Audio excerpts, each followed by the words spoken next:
Well, being that it is the Christmas season, I thought it was very appropriate to discuss with you all here today something very relevant to that time of year. When we're talking about the holidays that we as Christians celebrate, we can pretty much narrow it down to two, apart from the regular celebration that Jesus rose on Sunday.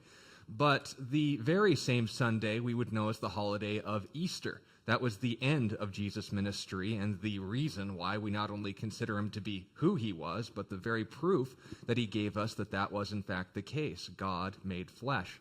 But what's also important is not just how he left this world, but also how he arrived. And for those of you who know, not only is the resurrection a miracle where God himself directly intervened instead of what normally happens, people staying dead, he rose. There was also another situation that we celebrate on Christmas Day. Now, whether or not historically it actually took place on December 25th, no reason to either debunk or reaffirm that as being the case. The most important thing is that we're celebrating it. But as far as the Christmas holiday, it is centered around the birth of Jesus of Nazareth. And without a doubt, his life, death, and resurrection are some of the most significant events in history. But this life didn't become significant when his earthly ministry began. When he started telling people about the fact that he was God and started doing deeds that backed up his words, that by no means should be looked aside at. But understand as well that, as what was stated before, his arrival was just as significant as his departure. And I'm, of course, referring to the virgin birth.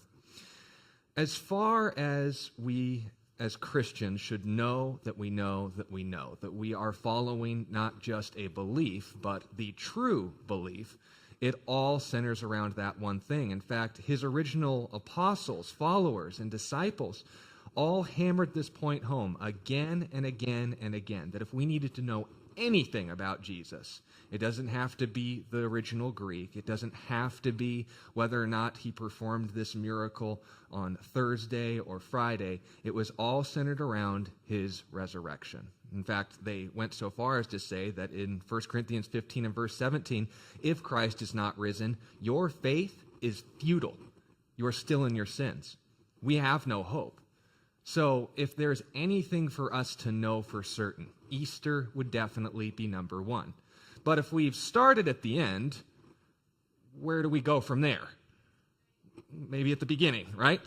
Just noting the stuff in between is recorded for us in the Gospels. But if we can know beyond a shadow of a doubt, historically, if we can test and conclude beyond a reasonable doubt that Jesus of Nazareth did indeed rise from the dead in a moment of history, do you think that maybe we can apply the same rules, the same tests, and know with the same certainty that the first miracle was true, that he was in fact born of a virgin?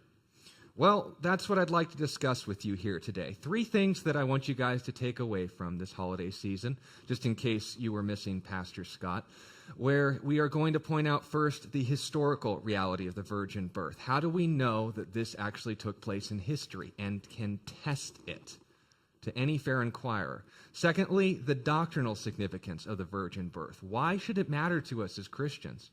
Not only conceptually in our minds, but biblically in his word. What is the significance of Jesus being born beyond normal means of conception? And finally, the prophetic significance. Why did the virgin birth take place at all from God's perspective? Why was this the way in which he would enter the world? Why did it have to be? Well, that's what we're going to discuss here today. So starting with the first one, the historical proof of the virgin birth. Can it be tested and known beyond a reasonable doubt? Well, once again, as what was stated in our introduction, the resurrection is one of the most verifiable events in ancient history. And when they're testing something according to that standard, understand that if we're going to, say, hold up this paper or even, say, this book, these flaps of driftwood are only going to last 50 years at best if I take good care of them. And given the demands that the junior hires often put me through, yes, I'm looking at you, Elise, we are talking about maybe 20 at most. But when we're talking about the preservation of ancient text, even if they take really good care of them, even if they write them down on sheet metal, is it reasonable to demand an ocean of evidence for stuff that took place 1,000 or more years in the past? Absolutely not. Not only do circumstances and weather stand in the way of that, but also just the overall decay of time. So as far as secular sources are concerned, as far as ancient historical criticism, lots of big words today, we are talking about a standard that demands two at most. If more, better. But two separate sources that both say basically the same thing is how we can know something happened 1,000 or more years ago beyond a reasonable doubt. We got two sources, it's as good as gold. Can we test the resurrection by those standards? Absolutely. We not only have the eyewitness accounts, and if you consider the Gospels all one source, which most secular sources would throw out, we not only have that, but also contemporary writings of Christians and non-Christians that both acknowledge the death, which is required. If you're going to rise from the dead, you have to die, but also the appearances of Jesus to his later followers. We discussed that the last time I had the honor of standing before you. But can we hold the virgin birth to those same standards? Well, once again, how many different sources do we need to know for certain something happened in ancient history? I'll give you 4. First, regarding the information that we have from the eyewitnesses. If we're going to test any evidence, we need to have people who saw it and people, places, or things that back up what those sources originally said. What did the eyewitnesses have to say? Well, Jesus of Nazareth was born under one of a number of censuses, that's easy for me to say, ordered by Caesar Augustus during the reign of a man named Quirinius as governor of Syria in the town of Bethlehem during the reign of King Herod the Great, among other things. A lot of historical details, but then we have to ask, what people, places, or things back up what they said? Well, firstly, regarding the census, which I think is important if the government's going to be gathering money from its subjects, I think they would have written down receipts and so forth. Well, there was an interesting discovery as to whether or not this would have taken place during this time in history that was made by a historian by the name of Dr. Jack Finnegan in his book Light of Ancient Past, where he said the following. As to taking of such an enrollment in general, it is known from discoveries among Egyptian papyri that a Roman census was taken in Egypt, and therefore, perhaps throughout the empire, regularly, every 14 years. Many actual census returns have been found, and they use the very same word in Greek, which Luke used in his 2nd chapter in verse 2, as the use for enrollment. So if we're going to ask, okay, did an actual census take place at this time in history? Well, we have tangible records of censuses taking place throughout the Roman Empire. And according to this historian, who, though he is a Christian, he does put his money where his mouth is, in reporting that this isn't his opinion in saying this. They have records of censuses being reported in Egypt, which was near the region of Judea, and doing so at regular intervals. So if we have evidence, say, for, and we'll get to this in a moment, a census that took place a few, maybe 5 or 6 years after the birth of Jesus, what then could we conclude? Did Luke get the date wrong, or maybe was that not the only census? We have evidence to suggest that in other places of the Roman Empire, censuses were a regular thing. So is it unreasonable for us to believe historically that Luke reported a census taking place in Judea before and after the ones that we have records of? I think that it is reasonable to say that. Secondly, was Luke a reliable historian in general? Well, according to the writings of Sir William Ramsay, who at the time of doing his research was not a Christian, but after assessing the evidence of the Gospel of Luke and criticizing it as a historical source, he became a Christian after the writings of his book, St. Paul, a Traveler and a Roman Citizen. The historical works of the highest order, which a writer commands excellent means of knowledge, either through personal acquaintance or through access to original authorities, and brings treatment of his subject genius, literary skill, and sympathetic historical insight into human character and the movement of events. Such an author seizes the critical events, concentrates the reader's attention on them by giving them fuller treatment. This was referring to the writing style and accuracy of Luke the physician. Now, of all the sources that I could cite to you regarding Jesus' birth and the circumstances involved in there, we of course can go to Matthew chapter 2 in regarding the events that took place there. And it's not unreasonable to say that Matthew, as a tax collector, would have known and had access to Roman census reports, since he was one of the people taking the censuses. Well, there's another interesting thing here. Luke, as a historian, was not an eyewitness to anything that he reported, nor was Matthew for that matter. But they did have access, according to modern historians, to the material that they needed based on the evidence of their report that would make it exemplary, even by today's standards, as far as a historical record was concerned. We have every reason to believe that Luke not only knew how to record history, but do it right and in a clear way that can be easily understood. So what do we have thus far according to modern scholars? We have evidence from Egyptian records that there was, in fact, a regular cycle of censuses taking place in the Roman Empire at this time in history. Likewise, we also have modern scholars reporting that Luke, in fact, knew how to record history and did a good job even by today's standards. But what about ancient sources? What about people who were actually around at this time and a little bit closer to the events that took place? Well, for those of you who were here last time, you may recognize the name Tacitus. He was a Roman historian, born, of course, after the time of Jesus, but during the time that the early Christians were making their mark on the world scene. And as a Roman citizen and a historian, he was required to give reports of those who represented the Roman Empire, give a list of politicians and their honors, if you will. And he mentions three individuals. Quirinius, who died in 21 AD. Was that before or after he supposedly reigned during the birth of Jesus? A date checks out. But he also acknowledges the existence of other historical figures like Herod the Great and Caesar Augustus in his book Annals, section 3, chapter 40, let me get this straight. Chapter 3, section 48. I get confused when noting verses in the Bible interchangeably. You'll forgive me. Chapter 3, section 48 notes this in Annals, and that is important for you guys to understand, because if he's referencing these people closer to the events, then we can A, know that they weren't fiction, but B, check the dates and note he would have been around and alive at this time. And if Luke knew how to record history, even according to modern standards, then that just puts one piece closer to where it belongs in the puzzle, doesn't it?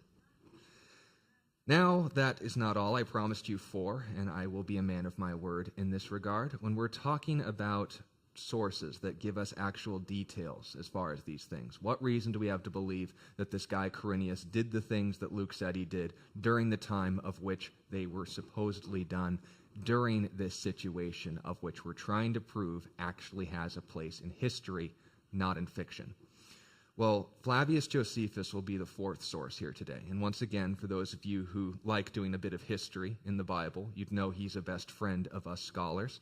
And he made the point in his book, The Antiquities of the Jews, chapter 18, section 1 through 2, that Quirinius reigned over Syria twice, the second of which was in 7 A.D. Is that after Jesus' birth? What about before? Could his first reign as governor of Syria been when Luke reported? I don't think that goes beyond the realm of possibility. But not only that, Josephus also recorded more than any other ancient historian about the exploits of Herod the Great. Now, you would remember one of the interesting details that Matthew gives us about Jesus' birth and the events surrounding it, that Herod ordered a mass extermination of children 2 years and younger in the city of Bethlehem when the Magi did not return to him with news of his location. Now, think about this for a second. Josephus did not report that. But if you were a Jewish person employed by the Roman Empire to report things about the people they elected, would wiping out an entire city's worth of babies from 0 to 2 years old be very high on your list of achievements? Okay, so maybe not write that one down. We have reason to believe, or not only reason to believe, but reason to conclude why he left that out. But given that Luke is a reliable recorder of history, given that we have physical evidence of censuses being a regular thing in the Roman Empire, given that we have multiple non-Christian sources reporting the existence of characters that were playing vital roles at this time and this place in this moment of history, that is the historical proof that we have to believe that Jesus was in fact born at this time. So, history. Do we have reason to believe? Well, according to the most ardent skeptic, if we have two separate sources that note the same basic details about an event, good as gold history can be. I just gave you 4. But for us as Christians, I'm basically speaking to the choir here. We believe the virgin birth, Sean. Just get on to the main point. What difference does it make? Well, I'm glad you asked, because that's what brings us on to the second section. The doctrinal significance of the virgin birth. What does it mean for us as Christians today? Well, quite a few things. I'll lay it down to 3 just for the sake of time. When we're discussing our problem, and the very problem that Jesus came here to solve, what more would we want to address and need addressed before God than our sin issue? And when it comes to our relationship with God, that is the one thing that needs to be dealt with and that Jesus himself came to this world to deal with in the first place. Where does the virgin birth fit into that? Well, believe it or not, the first prophetic prediction of Jesus' coming wasn't found in Isaiah, wasn't found in Samuel, but it was actually going all the way back to the book of Genesis, chapter 3. If you can turn there in verses 15 through 17, the curse is described for us that God placed on the serpent. Now, understand that the term serpent means shining one, so it isn't necessarily referring to a biological snake. But this was addressed at Satan, I'm sure we can all here agree. And the curse that God laid towards Satan wasn't just that he'd be thrown down to the earth and be required to eat dirt, but from the seed of woman, his head would be crushed. I won't go into too many details for you as far as what that term means, but understand that the emphasis is the focus on a woman, not a man, regarding this male child and what he would ultimately do to Satan. When we're talking about Jesus and his ultimate accomplishment, when he said, "It is finished," when he destroyed Satan's power over us forever. The reason that we celebrate Easter and what he did on that day, what brought him to this world in the first place? A woman without a man. Now note, if you only had Genesis 3:14 through 17 to go on, might be a bit of a stretch. That's why further details were given later on. But the emphasis and focus isn't just on original sin, but also noting who Jesus was, God with us. We'll get more into that direct statement here in a moment, but I want you guys to understand why this is key. Of all of us born in this room, my parents, I can speak directly. They were both necessary to bring me into this world. Anyone here the exception? Glad we've clarified that. So if we're going to discuss a moment in history where God came to this earth, would we expect there to be a few exceptions? Would we expect him to be a little bit more unique? Would we expect a detail pointed out to us that would cause us to realize there's something special about this one? Third, fulfilled prophecy.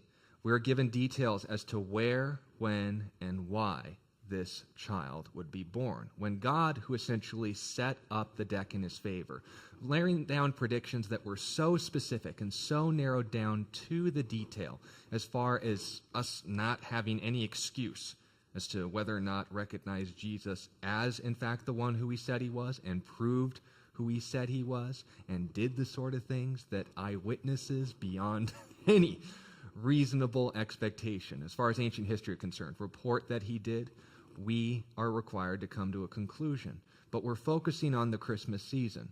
Where in the Bible does it give us where Jesus would be born? Micah chapter 5 and verse 2. You, Bethlehem, Ephrathah, though you are least among the children of Judah, out of you will come one whose goings forth are from old, from everlasting. Someone's going to be born from you that has always existed. Who qualifies under that category? Secondly, regarding the when, we're given a time frame, not just geographically, but chronologically, when in history the Messiah needed to show up. And this would be found in two places. First, in Daniel chapter 9, verses 24 through 26, and secondly, in Genesis chapter 49 and verse 10. I'll address them in order. When we're discussing Daniel 9, 24 through 26, we essentially have God's plan for man overviewed at 30,000 feet. And if you want the condensed version, it is noting that whatever separates us from God will be dealt with, every promise God ever made will be fulfilled, and heaven will be finally brought to this earth through the words and deeds of this Messiah, this anointed one, this man, this Son of Man, who would also be called the Son of God. And notes that from the going forth, catch this, something's going to be said, of the order to rebuild the wall. Whose wall? Daniel chapter 9 gives us the context. Speaking to your people, Daniel. Was Daniel Jewish or Persian? Noted. From the order to rebuild the wall, even in troublesome times. If you read the book of Nehemiah, you would wholeheartedly agree, as well as in Ezra. There will be 70 weeks total, but 62 and 7 from the time of the ordering from that wall until he comes. Now, 62 plus 7 is 69. 69 of these weeks. How many days are in a week? Well, the term in Hebrew is Shabuah, which just means a unit of 7. And in this context, the Hebrew actually informs us that it was years. So if we have 483 years from an order in history to rebuild the Jewish people's wall, what took place after King Artaxerxes Longimanus gave the order for Nehemiah to rebuild Jerusalem's wall so they can live in safety during the troublesome times that they were living in? We bring ourselves to 30 AD, where a carpenter from Nazareth turned significant religious teacher, rabbi, miracle worker, entered in reference to Zechariah chapter 12, on a donkey and her colt. But also understand as well, we're not just talking about Easter Sunday, are we? I also mentioned Genesis chapter 49 and verse 10, where the prophecy was given by Jacob to his son Judah, the progenitor of Jesus' family line. He was the line of the tribe of Judah, in case you were wondering. He was from that tribe of Israel. The scepter shall not depart from Judah until Shiloh, the bringer of peace, appears. The scepter was a way in the ancient world of essentially asserting your authority. If you remember the story of Esther, for instance, her main concern was because the Persians were living in the Middle East, for starters, but among other things, if someone came into the room and the king didn't know him, intentions are now in question. So what the king would be required to do is there would be a signal given to his bodyguards that if anyone came into that room, they would be killed on the spot, unless his scepter was raised. This was the power to give life or take it. What is being referred to when it talks about the scepter departing from Judah? Well, until a certain time in history, Israel had the right to capital punishment. Their governing leaders, kings or otherwise, had the right to sentence people to death according to Moses' law. The Jews, living under Hellenistic, Babylonian, Persian, all the way into Roman times, had the right to order people to be stoned to death. Until the Jewish zealots, the people not too happy politically with the current election, #NotMyEmperor, were finally fed up with all of the uprisings and said, that's it, our governors are now going to have this right. You no longer have it. Take a guess when in history Israel lost that right? It would have been around the time of Jesus' bar mitzvah. Note and point, but we're also wanting to know why. And this is where we get to our third point. In Isaiah chapter 7 and verse 14, we are given the details as to why Jesus was going to come, why he needed to be born of a virgin, why we are celebrating Christmas. Now, understand, and I'm fully sympathetic here as one of the younger in the audience here today. I had to go through a few Mickey Mouse Clubhouse episodes before the true spirit of Christmas and the Donald Duck specials and stuff, before it actually sunk in that it involved more than just presents. And I think the My Little Pony Christmas special in season 4 solidified it for me, but that's another story. My father and his older brother, Rick, actually had an interesting conversation, you may have heard this story, with his parents, my grandparents, where they asked, because their neighbors had 8 days of presents. They were Jewish, not Christian, but they still celebrated Christmas anyway. They were American, so nominally Christian, but not practicing. And so they celebrated Christmas just like most of us will be doing here today. And my dad looked at my grandma and said, "Why can't we convert to Judaism? I'd like more days of presents." And I understand the child's logic. But regarding the reason for the season, why exactly are we discussing this here today? Why did it have to happen this way? Well, if I'm going to summarize it for you and save 15 minutes, I'll just say, because God said so. But because that shouldn't satisfy you, because while trusting God is important, the reason we trust God by faith, faith meaning trust with reason, I wouldn't be doing my job if I didn't give you reasons to believe that was, in fact, what God said and where. So let's go a little bit into detail about that statement. Where did God say that this child, born of a virgin, would in fact be God with us? If you can turn to the book of Isaiah, chapter 7, and verse 10, I'd like to read to you the whole conversation. "Moreover, the Lord spoke again to Ahaz, saying, Ask a sign for yourself from the Lord your God. Ask it either in the depth or in the height above, as low as you want or as great as you want." Ahaz, you got a free request from God. But Ahaz said, "I will not ask, nor will I test the Lord." Now this sounds very magnanimous and pious. Oh, I don't want to expect anything from God. The classic person that always gives you that hard time on Christmas. "What do you want?" "Oh, I don't want anything. Just something small." "Throw me a bone, woman." That's the point that we're trying to make here. Well, basically, he's dismissing the topic because he knows at the moment that God gives him reasons to trust him, I'm now obliged to. For those of you who have read 2 Kings, would you give a yay or nay as far as Ahaz's relationship with God? Nay, nay indeed. In fact, more nays than a horse would even utter. We are talking about a guy who is so corrupt, he sacrificed his newborn sons, plural, on brass ovens to the pagan god Moloch so that he could get blessings from a god that didn't even exist. And God is willing to reach out to this guy. 2 points for grace, 1 point for mercy. But when we're talking about these things, we're talking about a guy who isn't rejecting an offer from God because he doesn't want to trouble God. And Isaiah points that out. He says, "Hear now, O house of David, is it a small thing for you to weary men, but now you weary my God also? Therefore, the Lord himself will give you a sign. Behold, the virgin shall conceive and bear a son, and you shall call his name Emmanuel." But it doesn't stop there.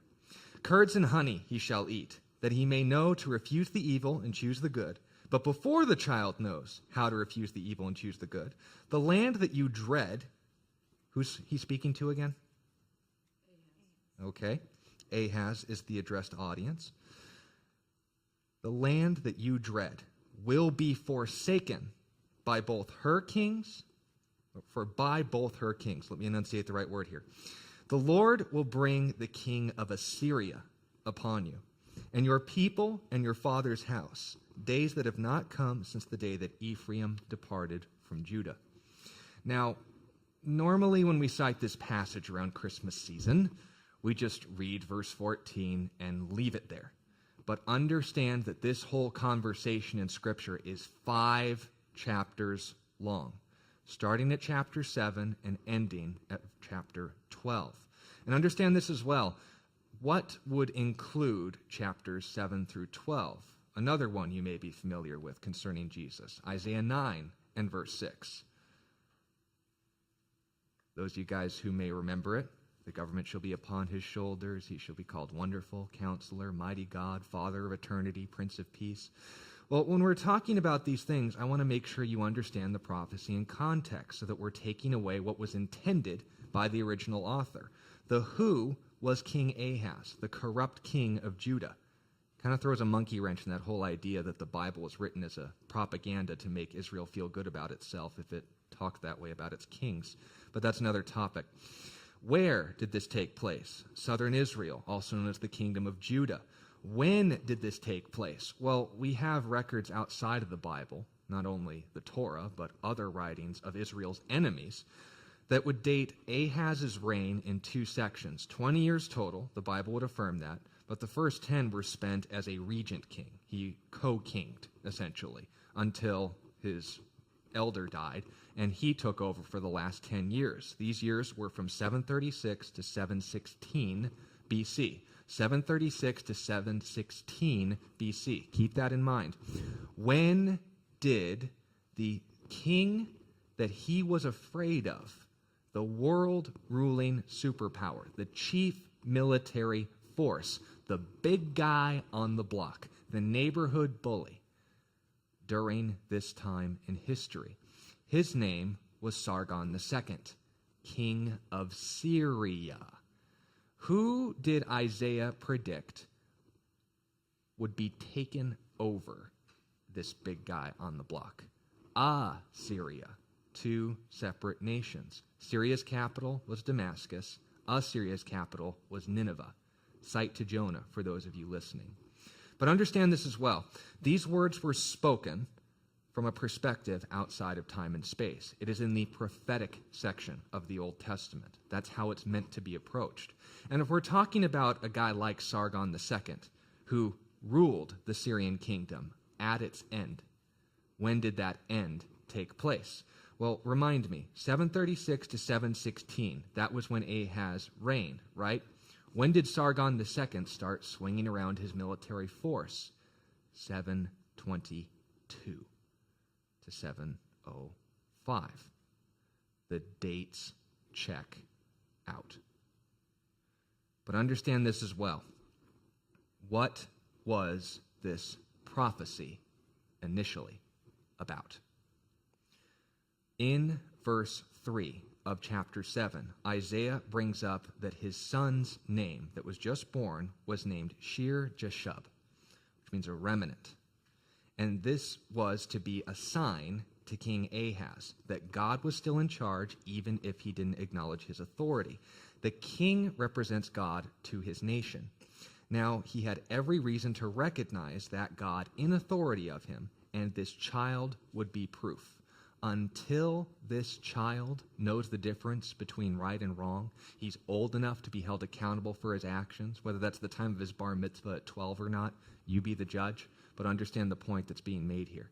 When this child is weaned from mama and is able to eat curds and honey, this was the prophecy. The kingdom of Syria will fall.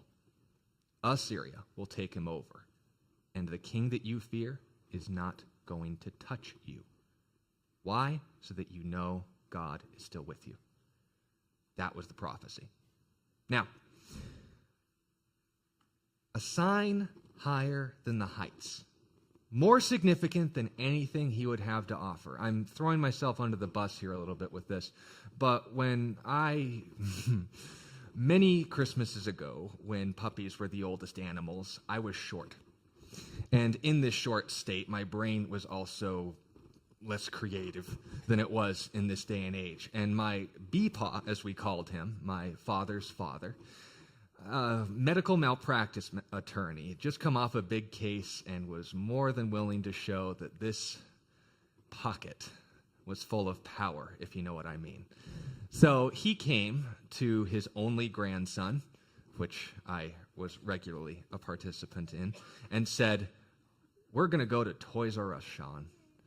Oh, yeah, that's what I was saying. "And I want you to go into the store and pick out any one thing that you can think of." I was 4. So think about this for a second. In 1998, what options were available to me? Well, we had Star Wars Return of the Jedi coming out. Could have gotten some of those big Lego sets. Could have gotten a training bicycle. Could have gotten some of those Tyco RC things. Heck, maybe lawn darts weren't outlawed yet. Who knows? But when we're talking about the options available to me, what do you think would have happened if I instead turned to my grandpa and said, "Grandpa, I want you to pick out something for me"? I think his head would be going at an angle looking at some of the top shelf items as far as how he was prepared to spoil his grandson, as grandparents are required to do. But instead, I chose a red ball from the dollar rack that popped the same day. Ahaz essentially rejects Grandpa's offer, but you have to ask the question, if God himself said, "I'm going to give you a sign," do you think he's going to aim it pretty up here, or do you think he's going to settle for Sean at 4 years old level stuff? Absolutely not. So if we're talking about a sign to end all signs, Isaiah chapter 7 and verse 14, in context, what did he get? This kid will not turn 12 before the king of Syria is taken over by Assyria. Now, a prophetic calendar in the life of a child, every baby's a miracle, I understand that, but is this a sign to end all signs? This girl's going to have a baby, and this baby, before he's all grown up, is going to make sure that that nation is not going to be a threat to you any longer. That's neat. But is that Return of the Jedi level Star Wars stuff? No. So what else is going on here? Where else is this cited in Scripture? Well, Matthew chapter 1, verses 22 through 23 cites this. "So all this was done," the Christmas story, "that it might be fulfilled which was spoken by the Lord through the prophet, saying, Behold, the virgin shall be with child, bear a son, and they shall call his name Emmanuel," which is translated God with us. Now understand this. 2 fulfillments. We have short-term, little remnant here, before he's old enough to, well, first off, mom's not obligated to wear those drapes in public, but also he's going to be able to eat more than just spaghetti on his own, if you understand the point. A kingdom's going to be taken over, and you're no longer going to be in danger from Syria. That's neat. But what's the ultimate fulfillment? What's the later fulfillment? What's the messianic, the Messiah referenced fulfillment? The virgin birth. If I'm going to say those words, let's at least be consistent. Is that the only time we would ever apply that rule to a prediction in the Old Testament? If I say that in immediate historical context, this prophecy predicted something, and it came true, but that's all, and I later apply it to Jesus, but I never do that anywhere ever, that's unreasonable on my part, correct? If I say, "Oh, this makes me think of Jesus, so it is now," that's not good hermeneutics, if you want to use the fancy term. That's not good Bible interpretation. Where else do we apply this rule? Well, forget we. Let's go to people who don't even believe that Jesus is the Messiah, shooting themselves in the foot and recognizing this same rule applies throughout Scripture. Let's start with the Messianic Psalms. In Psalm 2, it is both discussing, not according to me, Christians acknowledge this too, but the chief rabbis before and after the time of Jesus, not believing in him, acknowledge that there is not only a reference to God's presence in Jerusalem, but the Messiah's authority to judge evil. Dual predictions. Secondly, we have Psalm 22, Psalm 40, and Psalm 69 discussing both David and the Messiah's sufferings. There is a historical and a later application. We have Psalm 109 discussing David dealing with persecution and the Messiah's rejection from Israel. I could go on in this. We can discuss the end times. Daniel 11 discussing not only the tyrant Greek king Antiochus Epiphanes, but also the later incarnation of Satan during what is called Jacob's trouble, or as we would call it, the Great Tribulation. We can discuss Joel chapter 2, verses 28 through 32, discussing a current plague of locusts in Joel's time in history, and a coming plague of locusts during the time of Jacob's trouble. Revelation even discarded. We have historical references with prophetic meaning. We can discuss Isaiah 14, where it discusses the king of Babylon and Satan's fall. We can discuss Isaiah 10, where the king of Assyria's exploits are mentioned, and the future incarnation of Satan, the ultimate king of Assyria.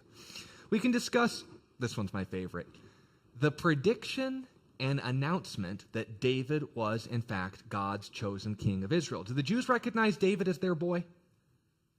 Absolutely. But understand this as well. The Jewish rabbis would use the same approach that we take to Isaiah 7 and apply it to 2 Samuel chapter 7, verses 12 through 16, where it not only recognizes David as the king of Israel, not Saul, but also the one who will in future time bring the Messiah into this world. It is not unreasonable to take this approach to Scripture, Christian or not. So in conclusion, if we're consistent, the same standards of the resurrection as a historical fact also affirm the virgin birth. First, we have sources inside and outside the Bible that set it in the realm of nonfiction with reliable authors to boot.